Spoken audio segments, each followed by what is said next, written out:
Welcome to VoteProPot-Cast, brought to you by VoteProPot.com.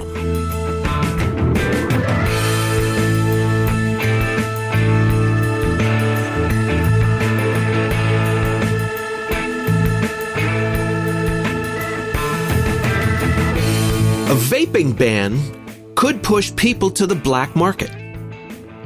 Harmful stereotypes about marijuana consumers persist in the media even today. And a greasy cheeseburger with your edibles can enhance the effect. We're going to cover this and some other stuff. Welcome, everybody, to episode 75 of VoteProPot-Cast. We're really glad you've joined us. As always, if you're new to VoteProPot-Cast, welcome. We love our new listeners, and we especially love our longtime listeners. By the way, I'm Phil Adams. I'm Jay Britton. I'm Andrew McCready. And we're going to start. Andrew's got an update from Capitol Hill. If you're into cannabis, then I'm sure you've heard that this week the banking bill passed the Congress. Now, this is a landmark vote, and it's great, but now it has to go to the Senate. So, guys, the question is, what's Mitch McConnell going to do? Before, he's blocked anything that has to do with voting on cannabis. He's very anti-cannabis, but he's very pro-hemp, especially in Kentucky, where hemp has the potential of being a huge product, a huge cash crop, as well as it used to be before Prohibition. It was the middle of what they call the hemp belt. Right. So we'll see. Do you think, is he going to allow it, or is he going to stab the hemp followers in the back and not allow it? In addition to the bill, I think they added some things to the bill. One is a firearms protection act or something, a firearm freedom act. And the other one is more of a hemp-friendly thing. So I guess they added those to it. Well, those amendments were from the Republicans. Right. So, that was meant to make it more palatable to Republicans. Including Mitch. So it's a loosening of firearm regs. Is that what that sounds like? Some kind of I didn't read it, but it's like a firearms rights amendment. Okay. Well, it has to do with the issue of, if you have a medical marijuana card in some states, you weren't allowed to own a gun or buy a gun. So this separates this blows up. Okay, so it just severs those two things as not connected. Yes. Which they're not. And, well, I don't know. I'd be interested to see because I think part of the problem is that Congress, especially the Republicans in Congress, are aching to do something. Yeah. Even if it's wrong. They're trying they're trying to get something through. And the fact that they took the time in the House away from all the impeachment stuff to actually pass legislation. I think there are people on the other house of Congress in the Senate going, what? Wait, whoa, there's something to do? Cool. Right. Right. Well, my God. In the House, half the Republicans voted in favor of it. Yeah, exactly. I was going to say that. And one Democrat voted against it. Right. You'd be curious to know who that one was. So, the bottom line is it went through with flying colors. So, it's all up to Mitch. So, it passes bipartisan. I think Mitch McConnell would be hard pressed to block a bipartisan bill. I agree. I think there will probably be some noise from his colleagues in the Senate about, hey, Mitch, what are you going to do with this? I think it's going to be a good idea. I think if he does. Now, the second question is, if he does bring it to the floor, will it pass? And will it pass with flying colors? I kind of think it would. Yeah. Well, if it does go to the Senate floor for a vote, VoteProPot is going to be all over that. All over it. Absolutely. In fact, we might just go down to Capitol Hill that day. There you go. Let's do it. Definitely. Set up a booth. Have a little remote podcast. We might do that. Folks, if you're listening, send us a message and tell us if you think you'd like to hear us from downtown D.C. It's just a metro ride away from Capitol Hill when it comes to the Senate vote, if such a thing transpires. I would love to do that. I think it'd be great. That'd be fun. Let's do it. And also, next year, we'll be following the primaries on VoteProPot in great detail. We're going to be focusing on the states as the primaries come up when it comes to cannabis legislation. Yeah, when it comes to voting pro-pot. That's what it's all about. Vote pro-pot. So, yeah, I think there may be more than one opportunity or occasion to go on down to the Capitol Hill. What do you think? Let's do it. If you have listened to the podcast and you have enjoyed it, we sure hope you go on Apple Podcasts and give us a 5-star rating. What that does is help us move up into search engine optimization and means that we can be more effective in getting the word out. So do what you can. Give us a note. Say something nice if you have something nice to say. And we would love to hear from you. Send us an email at podcast@VoteProPot.com. In the message line, the number's 240-257-2441. And there's so many things going on in the cannabis world that it's impossible to cover even a fraction of it on the podcast. So we share a lot of information on social networking. So please like, follow, and share us on Facebook, LinkedIn, Twitter, and Instagram. Just do a search for Vote Pro Pot. So from Washington, D.C. to the sunny shores of California, Jay, you've got some news out of the Sunshine State, or the Golden State, I'm sorry. Florida's the Sunshine State. Right. We've been talking about this for a while. The first cannabis cafe is opening in California. Right. California issued consumption licenses. More than 300 applicants signed up for 8 licenses. The first cafe is opening this week, and it's called Lowell Farms, a cannabis cafe. It'll be the first business in the United States that's granted a fully legal cannabis consumption license, meaning you can go in, and by the way, go online and check it out, Lowell Farms. They have some images of renderings and so forth. This place looks cool, man. It's first class, really nice. Looks like a really upscale restaurant, basically. Uh-huh. So you'll be able to smoke, vape, dab, and use edibles? Yes, and do bong hits, whatever you want. With your coffee and donut or Yeah, pastry. the only issue is because of the FDA and the issues, you still cannot cook with it. So they have a chef. They have her name. The head chef is named Andrea Drummer, and she's trained at Le Cordon Bleu in Los Angeles.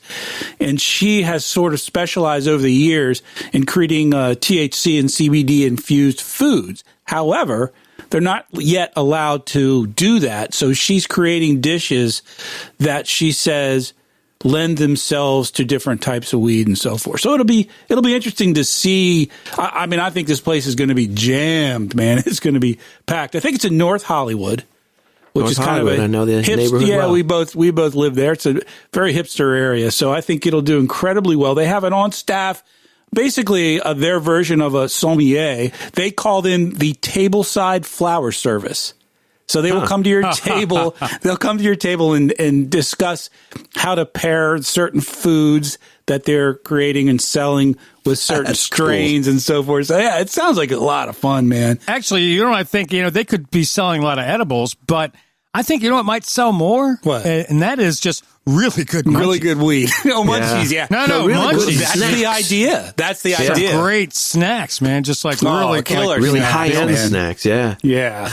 Now the comment about you're still not allowed to cook with it kind of evokes a thought. I want to get your guys' opinion on this, is that they seem to be going so hyper careful at every little stage. You can do this, but you can't do this. You can do this, but you can't do this. And on the one hand, it's a pain in the ass. It's definitely a pain in the ass. It seems pointless.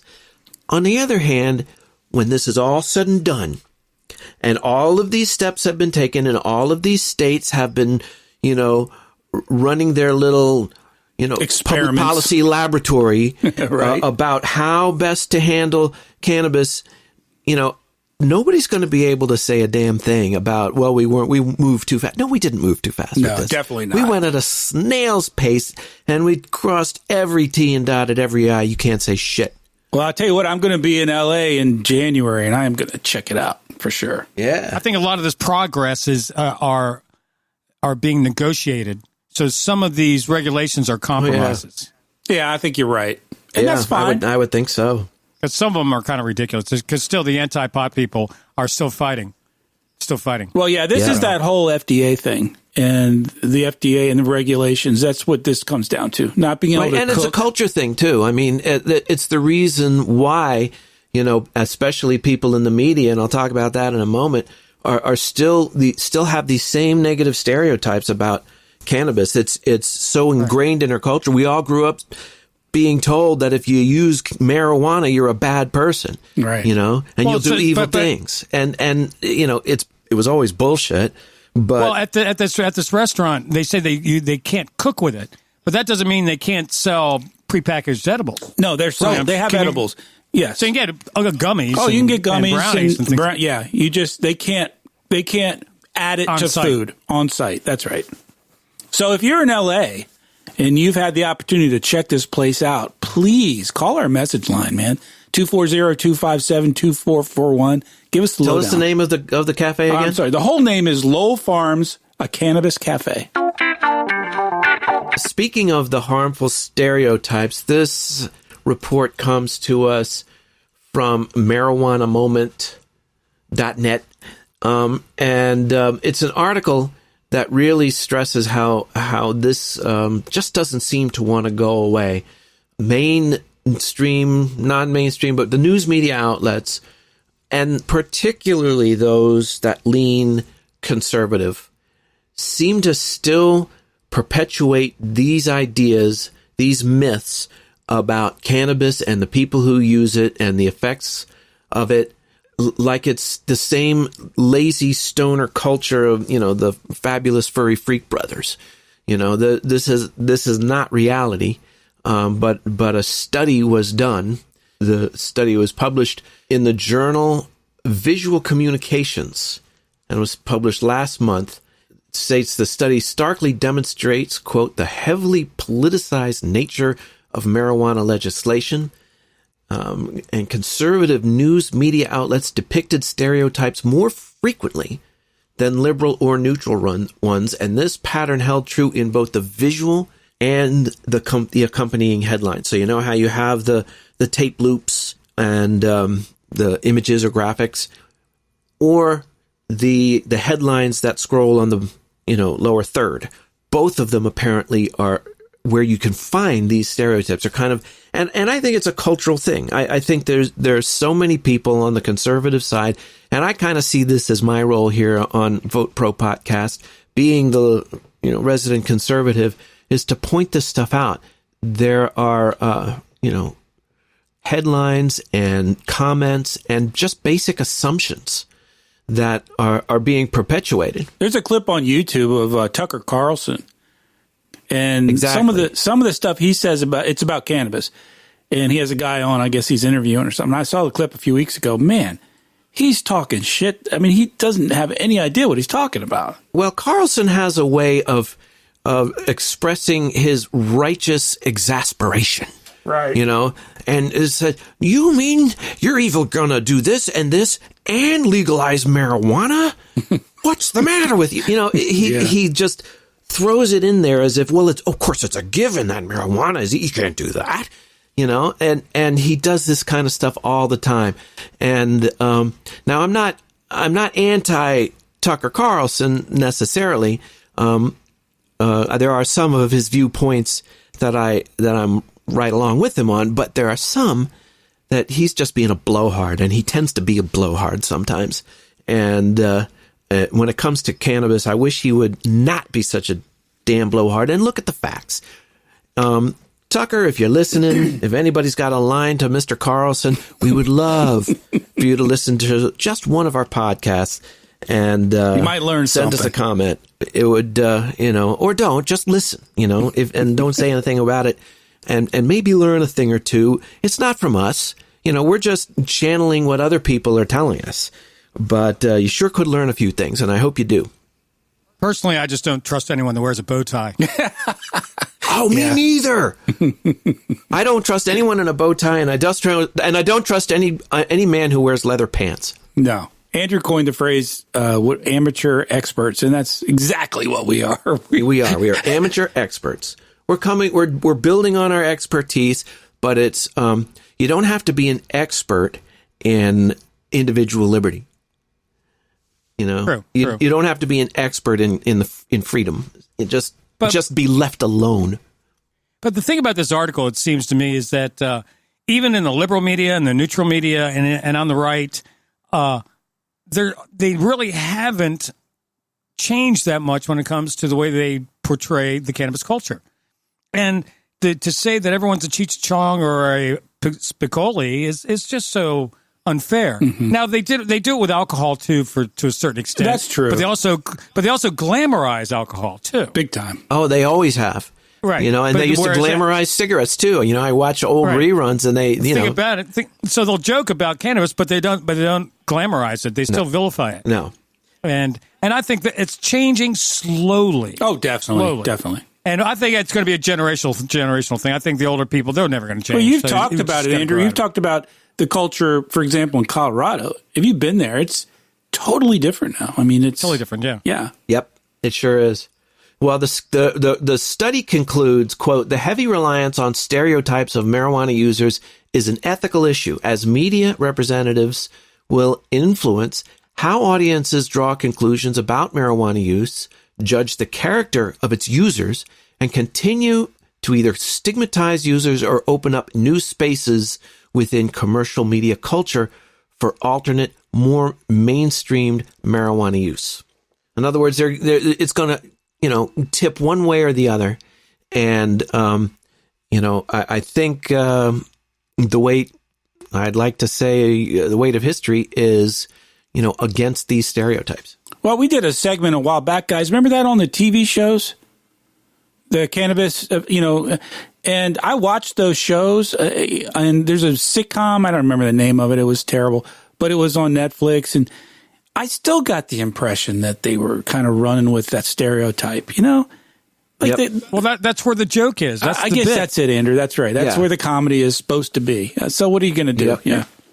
Well, the fact that they're talking about it more and more, and it's showing up more and more in a mainstream, maybe stereotypical, but not necessarily negative light. Yeah. Right. So now it's the fun stoner, right? Instead of having the goofy drunk roommate, it's the stone roommate. Right. The subject of ridicule. I got a story here about Massachusetts. Now, Governor Charlie Baker just put a temporary 4-month ban on all vape products amid all this vaping controversy. Oh, boy. Now, Here there's we go. people. Yeah. There are a number of people who are standing up, going, from what we understand, what we've reported, and that is most of these tainted vape cartridges are on the black market. Now, there hasn't been a single tainted cartridge seen or documented being bought at a licensed dispensary. Is that right? So not one.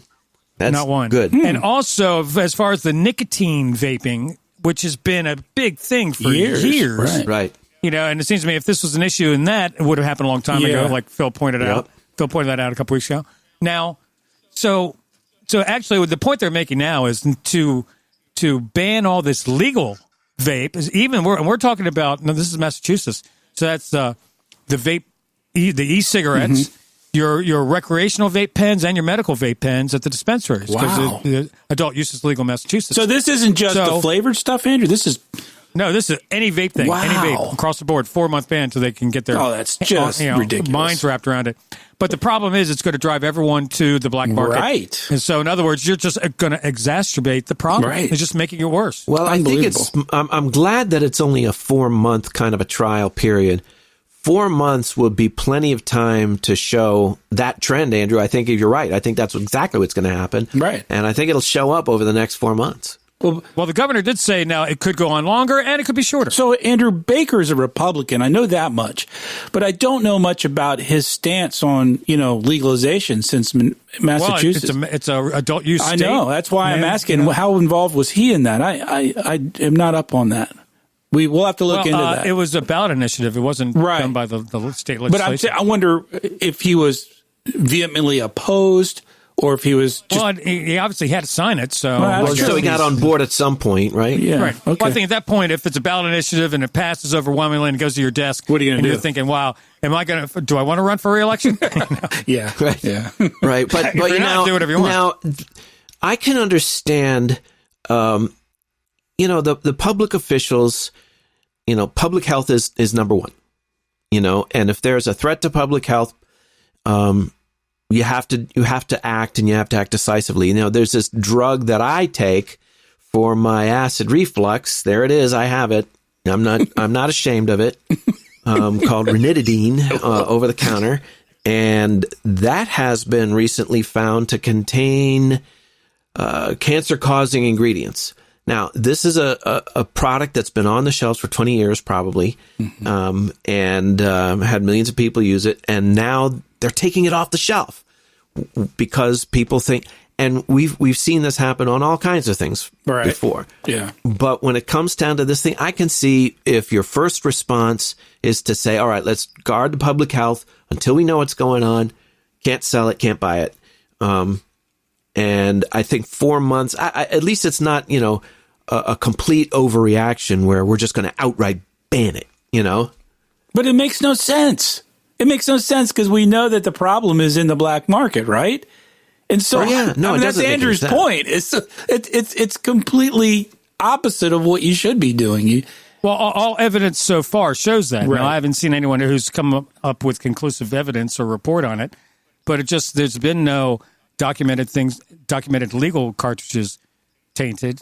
It's just that now they're finding there's a type of cyanide that's even in some of these. Now they're saying some of these are coming in from China. Yeah, because apparently in China they're setting up hemp fields. They're starting to grow the shit out of hemp just to make CBD products for the American market. To hear that, no kidding. I'm sure. Now I'm sure that that might be another case. I doubt if they purposefully put something harmful in there. Right. They just sucked something that didn't work. This is a new industry and people don't know. But the lungs, man, you can't mess with them. It's like your eyes. Yeah. Any damage, you're screwed. Yeah. I just was laughing at you sitting there with a cigarette in your hand saying, it's your lungs, man. Yeah. Fuck you. In a kind of an unexpected turn, marijuana arrests have actually increased despite the fact that more states are legalizing. As legalization has taken hold and grown across the country, so have arrests, which is just crazy to me. And in 2018, there were more arrests than 2017, where there were more arrests than 2016. So it keeps going up, and it's up like 10% a year. That's significant. And when we're talking about arrests, we're talking about cannabis arrests, mostly just simple possession. Now this excludes, for the most part, California, Nevada, Oregon, Washington, Colorado. There's still arrests there. I mean, they're still arresting people. There are still illegal ways that you can traffic in cannabis. Yeah, I mean, they're still in public in different situations that. But you're right, Andrew. For the most part, these are in other states. So the question then is why? Why are arrests going up when legalization? Do they break down the arrests by type, like is it for simple possession or trafficking? Yeah. And what about ethnicity? Ethnicity is definitely a factor. I mean, you're right about that. And there's a lot of speculation that some of this is race related, race driven. But why are the numbers higher? That's the question. So this is based on an FBI study of last year's marijuana arrests. 92% were for possession. So that kind of answers your question there. There were more busts for marijuana last year than arrests for aggravated assault, burglary, arson, fraud, disorderly conduct, and sex offenses, plus others. By far, it's the highest arrest rate. It's the number one reason people get arrested in the United States. Absolutely. Now, I read an interesting article recently. A ex-DEA spokesperson came out and said the DEA knows damn well cannabis is harmless, but it's their cash cow. Yeah, that makes sense. I mean, in some ways. Because all these police forces, their budget is set by the number of arrests they make. Right. And so they can pad those numbers with a bunch of and what's the easiest arrest to make? Some guy for someone for possession. Well, and that right there is systemic corruption, tying people's budgets to the number of arrests that they make. Ridiculous. Yeah. You know, this is the government saying we have to get something done. Right. You know, I really lose patience with the people who say we got to get someone who can get things done. No, just getting things done is not always a good idea. And this is the get the right things done, and those other things that are stupid and messed up, don't get them done.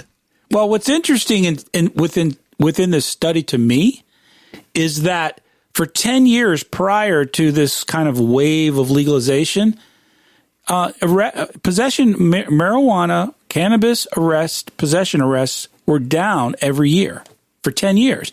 It wasn't until this legalization swept the countries, let's call it 2015, 2016, 2014. That's when these arrests started to increase. Why is that? Somebody explain to me. I am dumbfounded by that. I can't come up with anything. The only thing I can think of is part of what we discussed a few minutes ago. It's becoming more acceptable. There are definitely a lot more people smoking marijuana. No question about it. And some people feel that they're a little more comfortable, let's say. Sitting in a parking lot. They're not as careful. They're not as careful. You know, walking through a parking lot on the way to a concert, smoking a joint. Maybe they wouldn't have done that 15 years ago. Yeah, I don't know. And oops, sorry, can't do that. Boom. Yeah, that's all I can think I don't know. I would appeal to our listeners, folks, if there's anyone out there who's listening and has some insights on this or even opinions on this, I, for one, would love to hear them because I'm at a loss. I can't figure. I mean, it should be going down, even with all that. You know. Do you think this could be a backlash from the anti-legalization? No, people? That's an excellent point. Maybe, but is there any evidence of that? That's mentioned in a couple articles. It's mentioned in a couple articles that the most staunch group of anti-cannabis people, one of the, I should say, is law enforcement unions. Law enforcement unions. The private absolutely. Prison unions and the pharmaceutical. And you see it all the time. Are we talking about the federales? Are we talking about the FBI? No, we're talking about local, man. Local. I mean, if you go look at a state that's trying to pass, let's just say a ballot initiative, look in the past couple years at states that have ballot initiatives and look who spends the most money trying to knock that ballot initiative down. It's law enforcement. It's union. Well, in South Dakota, the sheriff's department actually, paid for ads on their Facebook page out of their budget against the ballot initiative for the Pro-Pot initiative. So you got to wonder if there's not a link there. Which is what's their argument? Tax dollars? Yeah, I know, right. Well, no, Andrew. our tax dollars shouldn't be going to pay for the police's political opinion. What is their argument, Andrew? I'd be interested to know. I'm sure it was a gateway or yes, but does it make their job in law enforcement more difficult or do they think it's going to be more difficult if it's legalized to do their job than if it's I think illegal? it gets back to the point Andrew made. That's a good point. I don't know. It's a cash cow, man. It's a low-hanging fruit. It's how easy it is to arrest some. So we're back to corruption. Arrest some, 18-year-old guy for having a joint in his car and fine him $1,000. I mean, that's just cash. It's so easy. You can do 1,000 of those arrests a day in a decent-sized city, Well, there's no doubt, and I started watching the first installment of the I can't remember what it's called, but the Ken Burns series. Oh yeah, on prohibition. Prohibition, that's really good. And they said that at some point, even in the 1800s, more than half of the local budget came from taxing alcohol. Yep. And what happened was when they started prohibition, they said we need to maintain that cash flow, so that's when they started income tax. Right. Yep. Anyway, I think it'd be interesting to know how that particular phenomena has come about. So if you have any ideas, let us know. If you eat a greasy cheeseburger along with your edibles, you'll get more buzz for your buck. As it turns out, when you're eating edibles, the cannabis is not water soluble, and it has to piggyback on top of some kind of fat molecule for your body to absorb it effectively. Okay. So they're saying that now. Even I've talked to other people. I guess I can say this. Jay was saying that when he eats an edible, if he has something like something fatty with it, no question, he gets a greater effect. I know. Well, I'd put some Rick Simpson oil in a milkshake, which is all fat. Right. Yeah. And man, it just, boy, did I feel the effect of that. And it was pretty quick. You're too. a professional. And I'm a pro, really. Yeah. And, No, but anyway, so that's what they're saying. So if you wanted to get more, more buzz for your buck, eat, I would say, something cream based, something, when we say fat, I don't mean really just eat a slab of bacon. Why more not? Probably Why cream. not? Well, because I don't think that's really the kind of fat that's going to attach to as easily. I think it's more cream-based stuff. So milkshake, or a greasy cheeseburger, too. Oh, absolutely. Helps a I lot, can too. vouch for Hey, the fellas, Maybe it is animal fat. I like greasy cheeseburgers. Oh, yeah. Good to know. News you can use. News you could eat. When I bake with cannabis, I add lecithin, which is a fat stabilizer. And that I've read, and from my experience, it sort of, again, gives you more buzz for your buck. No kidding. All Interesting. right. Well, there you Well, go. I didn't know that. This is this another day, and I've learned something new. I don't know. I haven't heard that before. More buzz for your buck. I just made that up today. I don't know if it's original. I like it. I'm an edibles that should guy. be their slogan. As you guys know, that's my intake method Forte. of choice, and I can absolutely vouch for that. I mean, the thing about edibles is you know exactly what dose you're getting, right? So if you're taking 10 milligrams and you eat it on an empty stomach, trust me, taking 10 milligrams the next day with a greasy meal, night and day.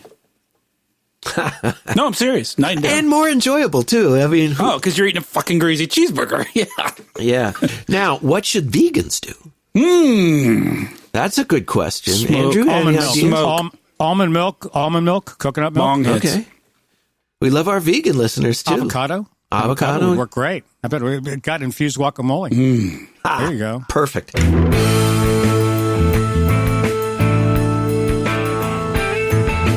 Well, folks, if you enjoyed today's podcast, we sure are glad you're here, and we welcome you to join us again. If so, if you did enjoy it, we sure would love for you to go on Apple Podcasts and give us a 5-star rating, and share us with a friend who you think might be interested in this pretty broad topic. We'd love to hear from you. Like Phil said, send us an email, podcast@VoteProPot.com. Call our message line, 240-257-2441. We have a new episode for you every Tuesday. And please follow, and share us on LinkedIn, Facebook, Instagram, and Twitter. Just do a search for Vote Pro Pot. Lock me up, find me good, label me a menace to your quiet neighborhood. I don't grow no plants, the state says I can't. That's not freedom, freedom, freedom. That's the point. Smoke a bowl, I roll a joint, do what I want. If I hurt nobody, that's the point. And if I wanna get high, why shouldn't I? That's not freedom, freedom, freedom. That's the point.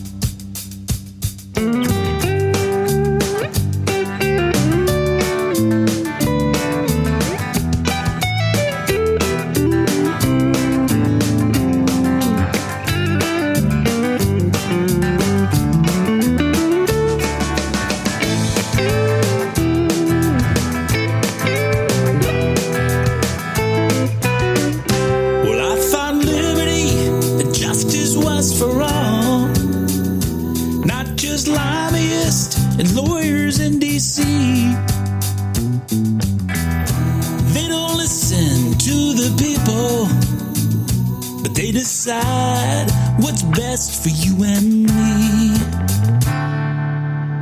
Smoke a bowl or roll a joint.